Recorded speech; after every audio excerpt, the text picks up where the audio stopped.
2 Kings chapter 21. Manasseh, king of Judah. Manasseh was 12 years old when he became king, and he reigned in Jerusalem 55 years. His mother's name was Hephzibah.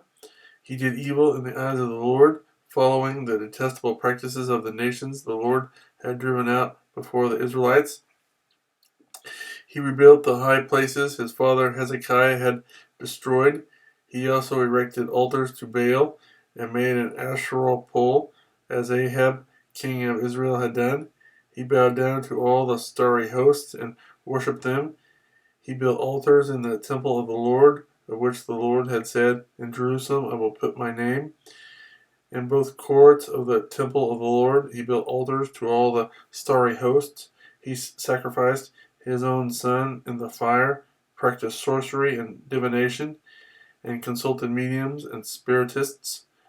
He did much evil in the eyes of the Lord, provoking him to anger.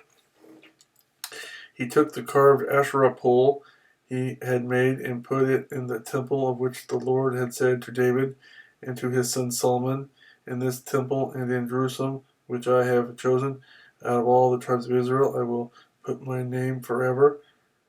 I will not again make the feet of the Israelites wander from the land I gave their forefathers, if only they will be careful to do everything I commanded them and will keep the whole law that my servant Moses gave them."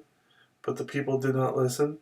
Manasseh led them astray, so that they did more evil than the nations the Lord had destroyed before the Israelites. The Lord said through his servants, the prophets, "Manasseh, king of Judah, has committed these detestable sins. He has done more evil than the Amorites who preceded him, and has led Judah into sin with his idols. Therefore, this is what the Lord, the God of Israel, says: I am going to bring such disaster on Jerusalem and Judah that the ears of everyone who hears of it will tingle. I will stretch out over Jerusalem the measuring line used against Samaria and the plumb line used against the house of Ahab. I will wipe out Jerusalem as one wipes a dish, wiping it and turning it upside down. I will forsake the remnant of my inheritance and hand them over to their enemies. They will be looted and plundered by all their foes, because they have done evil in my eyes and have provoked me to anger from the day their forefathers came out of Egypt until this day. Moreover, Manasseh also shed so much innocent blood that he filled Jerusalem from end to end, besides the sin that he had caused Judah to commit, so that they did evil in the eyes of the Lord. As for the other events of Manasseh's reign and all he did, including the sin he committed, are they not written in the book of the annals of the kings of Judah? Manasseh rested with his fathers and was buried in his palace garden, the garden of Uzzah, and Amon, his son, succeeded him as king. Amon, king of Judah. Amon was 22 years old when he became king, and he reigned in Jerusalem 2 years. His mother's name was Meshullemeth, daughter of Perez. She was from Jotbah. He did evil in the eyes of the Lord, as his father Manasseh had done.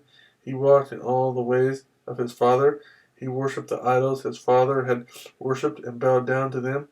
He forsook the Lord, the God of his fathers, and did not walk in the way of the Lord. Amon's officials conspired against him and assassinated the king in his palace. Then the people of the land killed all who had plotted against King Amon, and they made Josiah his son king in his place. As for the other events of Amon's reign and what he did, are they not written in the book of the annals of the kings of Judah? He was buried in his grave in the garden of Uzzah, and Josiah his son succeeded him as king.